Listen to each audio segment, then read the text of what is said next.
نبی کریم نے قربانی کے دن خطبہ دیا اور اپنے فرمایا کہ اس دن سب سے پہلے ہمیں نماز پڑھنی چاہیے، پھر خطبہ کے بعد واپس آ کر قربانی کرنی چاہیے۔ جس نے اس طرح کیا اس نے ہماری سنت کے مطابق کیا، اور جس نے نماز سے پہلے ذبح کر دیا تو یہ ایک ایسا گوشت ہوگا جسے اس نے اپنے گھر والوں کے لیے جلدی سے تیار کر لیا ہے، یہ قربانی قطنا نہیں۔ اس پر میرے ماموں ابو بردہ بن نیار نے کھڑے ہو کر کہا کہ اے رسول اللہ، میں نے تو نماز کے پڑھنے سے پہلے ہی ذبح کر دیا، البتہ میرے پاس 1 سال کی ایک پٹھا ہے جو دانت نکلی بکری سے بھی زیادہ بہتر ہے۔ آن حضور نے فرمایا کہ اس کے بدلہ میں اسے سمجھ لو، یہ فرمایا کہ اسے ذبح کر لو اور تمہارے بعد یہ 1 سال کی پٹھا کسی کے لیے کافی نہیں ہوگی۔ نبی کریم نے فرمایا ان دنوں کے عمل سے زیادہ کسی دن کے عمل میں فضیلت نہیں۔ لوگوں نے پوچھا اور جہاد میں بھی نہیں؟ اپنے فرمایا کہ ہاں، جہاد میں بھی نہیں، سوا اس شخص کے جو اپنی جان و مال خطرہ میں ڈال کر نکلا اور واپس آیا تو ساتھ کچھ بھی نہ لایا، سب کچھ اللہ کی راہ میں قربان کر دیا۔ میں نے انس بن مالک رضی اللہ عنہ سے طلبی کے متعلق دریافت کیا کہ اب لوگ حضرت نبی کریم کے عہد میں اسے کس طرح کہتے تھے۔ اس وقت ہم منا سے عرفات کی طرف جا رہے تھے، انہوں نے فرمایا کہ طلبی کہنے والے طلبی کہتے اور تکبیر کہنے والے تکبیر۔ اس پر کوئی اعتراض نہ کرتا۔ حضرت کے زمانہ میں ہمیں عید کے دن عیدگاہ میں جانے کا حکم تھا۔ کنواری لڑکیاں اور حائضہ عورتیں بھی پردہ میں باہر آتی تھیں، یہ سب مردوں کے پیچھے پردہ میں رہتی۔ جب مرد تکبیر کہتے تو یہ بھی کہتی، اور جب وہ دعا کرتے تو یہ بھی کرتی، اس دن کی برکت اور پاکیزگی حاصل کرنے کی امید رکھتی۔ نبی کریم کے سامنے عید الفطر اور عید الاضحیٰ کی نماز کے لیے برچھی آگے آگے اٹھائی جاتی اور وہ عیدگاہ میں آپ کے سامنے گاڑ دی جاتی، اب اسی کی آڑ میں نماز پڑھتے۔ نبی کریم عیدگاہ جاتے تو برچھا ڈنڈا جس کے نیچے لوہے کا پھل لگا ہوا ہو آپ کے آگے آگے لے جایا جاتا تھا، پھر یہ عیدگاہ میں آپ کے سامنے گاڑ دیا جاتا اور آپ اس کی آڑ میں نماز پڑھتے۔ ہمیں حکم تھا کہ پردہ والی دوشیزاؤں کو عیدگاہ کے لیے نکالیں، اور ایوب سختیانی نے حفصہ رضی اللہ عنہا سے بھی اسی طرح روایت کی ہے۔ حفصہ رضی اللہ عنہا کی حدیث میں یہ زیادتی ہے کہ دوشیزائیں اور پردہ والیاں ضرور عیدگاہ جائیں اور حاضہ نماز کی جگہ سے علیحدہ رہیں۔ میں نے عید الفطر عید الاضحیٰ کے دن نبی کریم کے ساتھ نماز پڑھی۔ اپنے نماز پڑھنے کے بعد خطبہ دیا، پھر عورتوں کی طرف آئے اور انہیں نصیحت فرمائی اور صدقہ کے لیے حکم فرمایا۔ نبی کریم عید الاضحیٰ کے دن بقیع کی طرف تشریف لے گئے اور 2 رکعت عید کی نماز پڑھائی، پھر ہماری طرف چہرہ مبارک کر کے فرمایا کہ سب سے مقدم عبادت ہمارے اس دن کی یہ ہے کہ پہلے ہم نماز پڑھیں، پھر نماز اور خطبے سے لوٹ کر قربانی کریں۔ اس لیے جس نے اس طرح کیا اس نے ہماری سنت کے مطابق کیا، اور جس نے نماز سے پہلے ذبح کر دیا تو وہ ایسی چیز ہے جسے اس نے اپنے گھر والوں کے کھلانے کے لیے جلدی سے مہیا کر دیا ہے، اور اس کا قربانی سے کوئی تعلق نہیں۔ اس پر ایک شخص نے کھڑے ہو کر عرض کیا کہ اے رسول اللہ، میں نے تو پہلے ہی ذبح کر دیا، لیکن میرے پاس 1 سال کی پٹھا ہے اور وہ دوندی بکری سے زیادہ بہتر ہے۔ اپنے فرمایا کہ خیر، تم اسی کو ذبح کر لو، لیکن تمہارے بعد کسی کی طرف سے ایسی پٹھا جائز نہ ہوگی۔ کیا آپ نبی کریم کے ساتھ عیدگاہ گئے تھے؟ انہوں نے فرمایا کہ ہاں، اور اگر باوجود کم عمری کے میری قدر و منزلت اب کے یہاں نہ ہوتی تو میں جا نہیں سکتا تھا۔ آپ اس نشان پر آئے جو کثیر بن سلط کے گھر کے قریب ہے، آپ نے وہاں نماز پڑھائی، پھر خطبہ دیا۔ اس کے بعد عورتوں کی طرف آئے، آپ کے ساتھ بلال رضی اللہ عنہ بھی تھے۔ آپ نے انہیں واعظ اور نصیحت کی اور صدقہ کے لیے کہا۔ چنانچہ میں نے دیکھا کہ عورتیں اپنے ہاتھوں سے بلال رضی اللہ عنہ کے کپڑے میں ڈالے جا رہی تھیں۔ پھر آن حضور اور بلال رضی اللہ عنہ گھر واپس ہوئے۔ نبی کریم نے عید الفطر کی نماز پڑھی، پہلے اپنے نماز پڑھی، اس کے بعد خطبہ دیا۔ جب آپ خطبہ سے فارغ ہو گئے تو اترے اور عورتوں کی طرف آئے، پھر انہیں نصیحت فرمائی۔ آپ اس وقت بلال رضی اللہ عنہ کے ہاتھ کا سہارا لیے ہوئے تھے۔ بلال رضی اللہ عنہ نے اپنا کپڑا پھیلا رکھا تھا جس میں عورتیں صدقہ ڈال رہی تھیں۔ میں نے عطا سے پوچھا کیا یہ صدقہ فطر دے رہی تھیں؟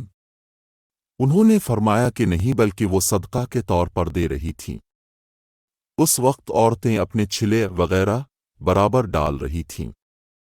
پھر میں نے عطا سے پوچھا کہ کیا آپ اب بھی امام پر اس کا حق سمجھتے ہیں کہ وہ عورتوں کو نصیحت کرے؟ انہوں نے فرمایا ہاں ان پر یہ حق ہے، اور کیا وجہ ہے کہ وہ ایسا نہیں کرتے؟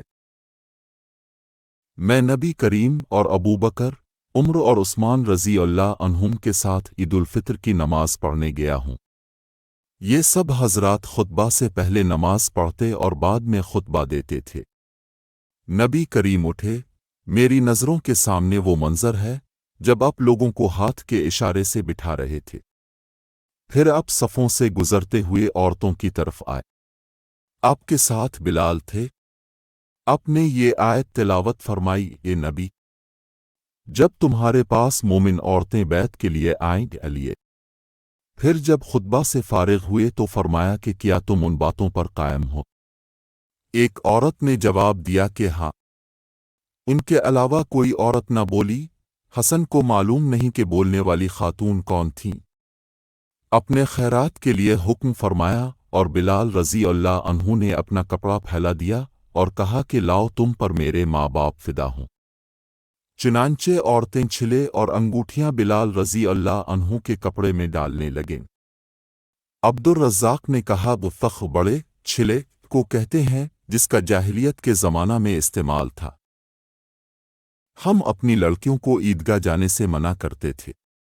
پھر ایک خاتون باہر سے آئی اور قصر بنو خلف میں انہوں نے قیام کیا میں ان سے ملنے کے لیے حاضر ہوئی تو انہوں نے بیان کیا کہ ان کی بہن کے شوہر نبی کریم کے ساتھ 12 لڑائیوں میں شریک رہے اور خود ان کی بہن اپنے شوہر کے ساتھ 6 لڑائیوں میں شریک ہوئی تھیں۔